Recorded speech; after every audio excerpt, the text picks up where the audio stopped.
All right, 2 Peter 2, and we're actually in verse 6, but we'll back up to verse 5 because it all kind of goes together. He says, and spared not the old world, but saved Noah, the eighth person, preacher of righteousness, bringing in the flood upon the world of the ungodly. Um, that's a theme that's going to run from this book into the next book, ungodly. And we'll see it. He said, you're going to connect it here in the next couple of verses, but there's something especially ungodly about what's going on here. It had to be so. There's two times that God got really mad at this current globe. One was in Noah's day, and one was in Lot's day. And when that happened, he genocided a bunch of people. And so there's something especially heinous about whatever was going on at that time. Obviously, in Noah's day, Genesis 6, one of the things that's going on is Genesis 6, verse 4.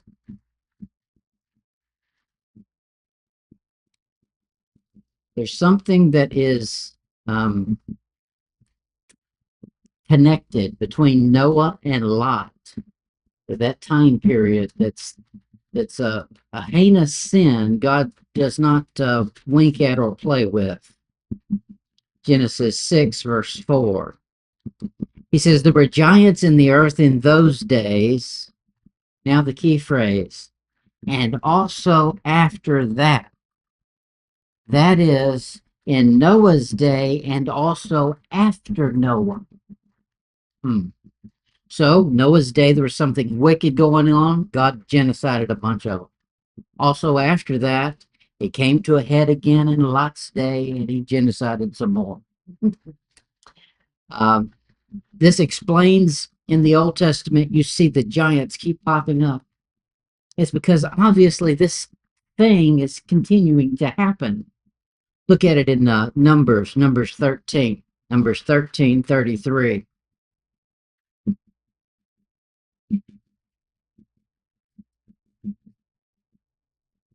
Now, if they were all wiped out in Noah's day, this verse shouldn't be in here. And there we saw the giants, the son of Anak, which came of the giants. And we were in our own sight as grasshoppers, and so were we in their sight. You know the story. They go into Israel proper, and all of a sudden, lo and behold, there's all these giants over there. Well, that's you should figure that. That's God's special place. So the devil's going to be there and bringing in all the demons he can get crawling all over it. Church is not a safe place. The devil inhabits most churches. There's not enough power of God to push him out. And you find all the way through the New Testament, wherever Jesus is doing a miracle, there's devils and demons all over that place. He's attracted to it. So that's the Israel proper there. Did you have something? Mm-hmm.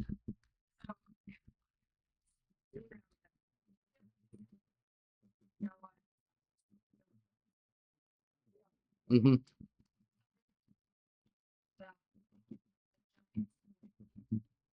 No, I think the reason there were giants is back in verse 1 and 2, which is, start it for me, I can't. Um, start the verse 1. Genesis 6, let's go back to verse 1.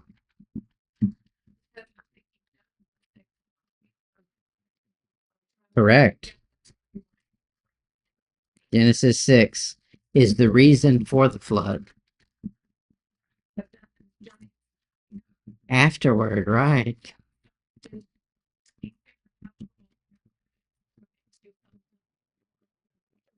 These are fresh new ones. Genesis 6:1. And it came to pass when men began to multiply on the face of the earth, and daughters were born unto them.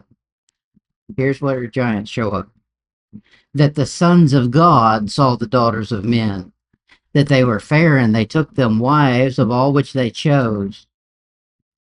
Drop down to verse 4. There were giants in the earth in those days, and also after that.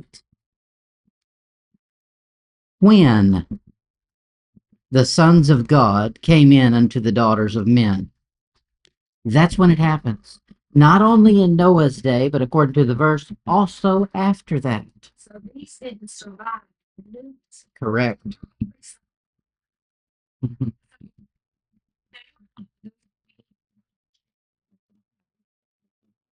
Those were wiped out. New ones came down. Look at it in Jude.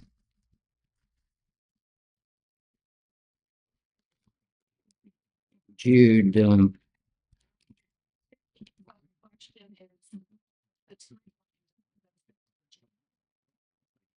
Um,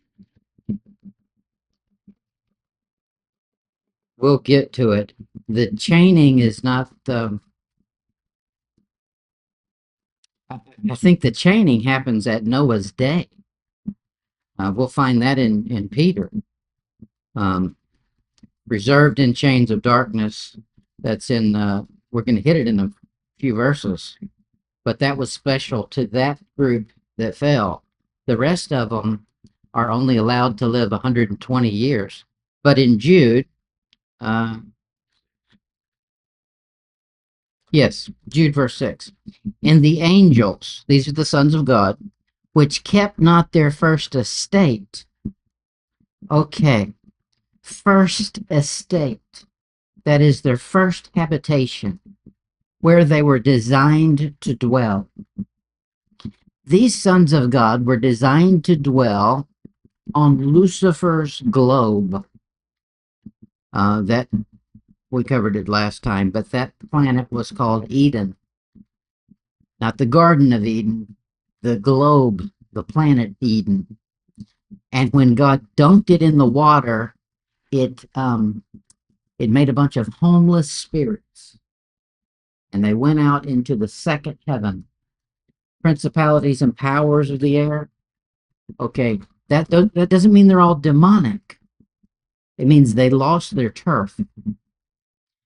Now they're continuing to fall, and they will again. A big bunch of them is going to fall. We know in the tribulation in not Romans, in Revelation 12, a third part of the heaven, second heaven, where the spirits are.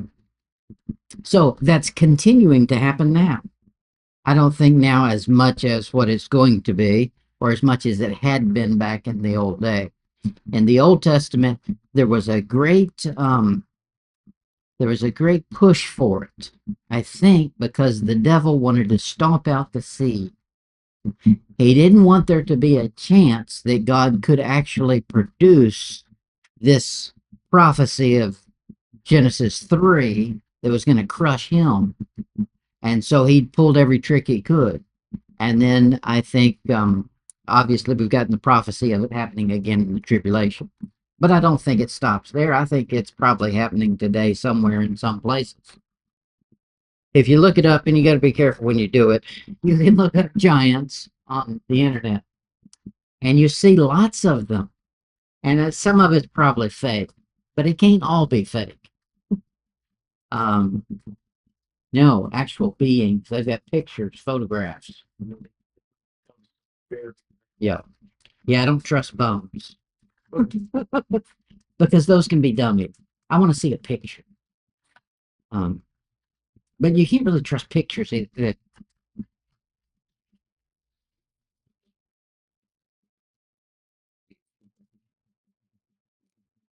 Never. They're always able to do that. New spirits come down and do that. When the spirit, go back to Genesis 6.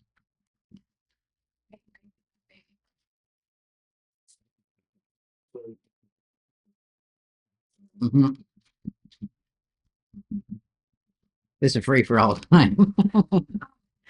Genesis 6,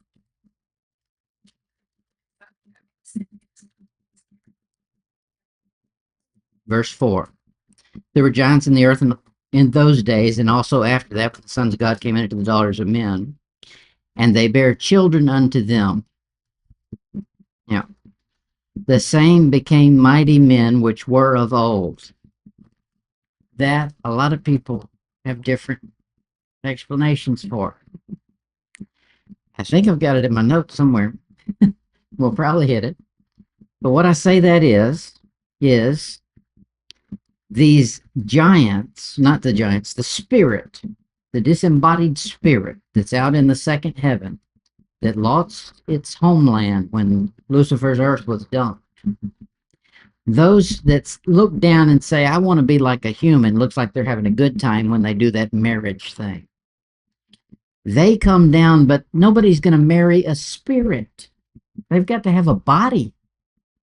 So they embody someone who was of old, but not just anybody. They want someone who was of renown, somebody famous, because they want worship. Good.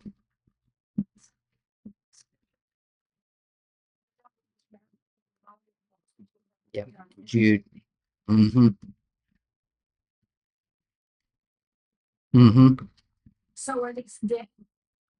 Yes. Yes. Body. They're inhabiting the body. The same became mighty men, which were of old.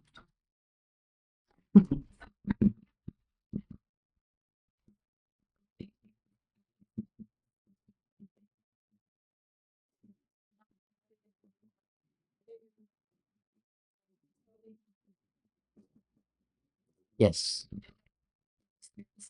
Yes. Yes. And verse 5. Verse 5. And God saw that the wickedness of man was great in the earth, and that every imagination of the thought of his heart was only evil continually, and it repented the Lord that he'd made man on the face. And God said, where's the 120 years? Um, verse 3. Okay. And the Lord said, my spirit shall not always strive with man, for that he also is flesh, yet his days shall be 120 years. Most people say that means the giants died after 120 years. We covered this last week. They didn't die after 120 years here. In Noah's day, God got fed up after 100 years and wiped them out. They lost 20 years of what they could have had or what they were due because God was just mad. So what he's saying is the after that, new giants that popped up were not allowed to live past 120 years. That's when God would, that's their expiration date. Um, which that's a pretty old person anyway.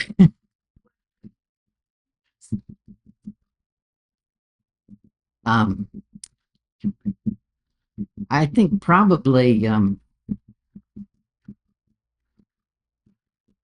probably not. Yeah.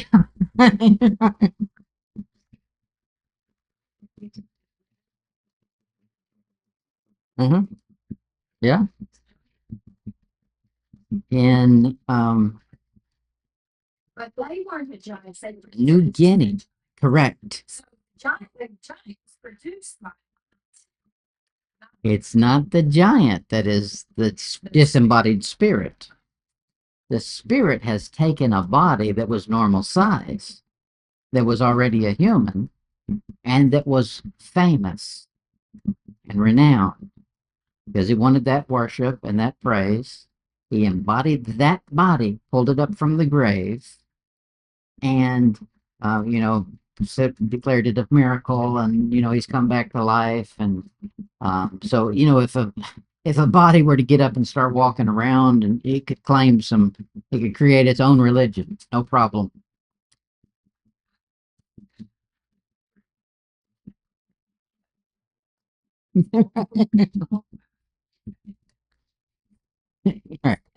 Yeah. hmm Now, while we're here, let me find this in my notes.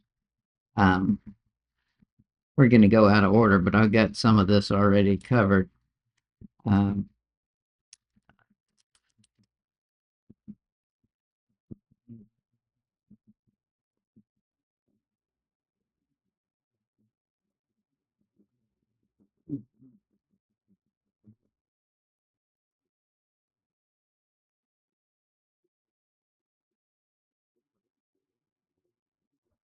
look up men of renown or just renowned. It's used 3 times. I don't see it here.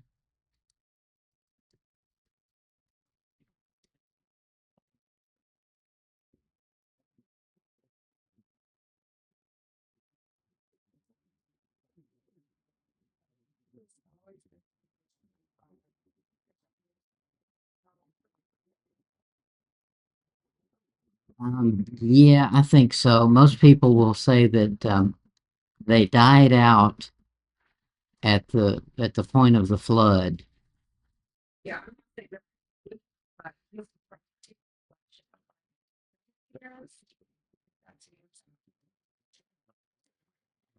Well, it's in Second Chronicles, I think, and in Numbers and in Isaiah or somewhere. It's Numbers 1:16, Okay. 16:2, Yes. Isaiah 20. Yes. Okay. Mm-hmm. Mm-hmm. So there, what you find is those are renowned people. Renowned of the people is how he calls it. And those are not bad people. Those are good people.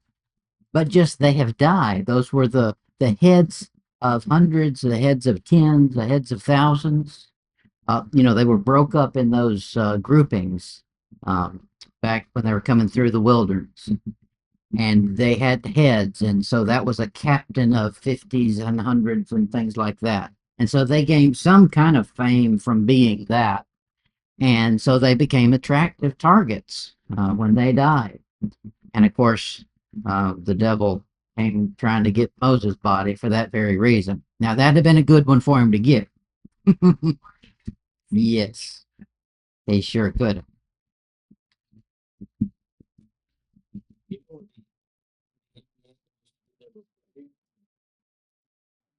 Yeah. Well, if you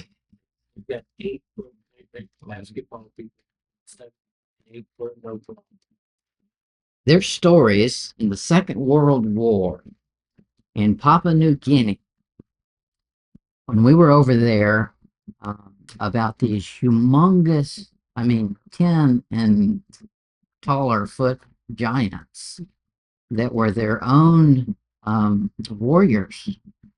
And you find the stories. You don't find many of them, but that's something that was known by the World War II vets um, that were over there with MacArthur. And they know about it. That sounds right.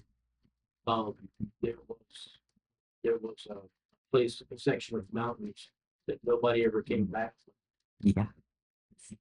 And it was said that there was something incredibly large that could be shot many, many times and would survive. Mm-hmm. Yeah. Mm-hmm. Okay, so there's all these giants in the Old Testament, and obviously they pop up throughout that Old Testament time period. They're going to come back in the tribulation, and I think there's probably some of them here now. There's nothing new under the sun; it's still going on. Um, So basically, they leave their celestial body and take on a terrestrial. they have no body. They have to Jude, be they had their how did he put it in Jude?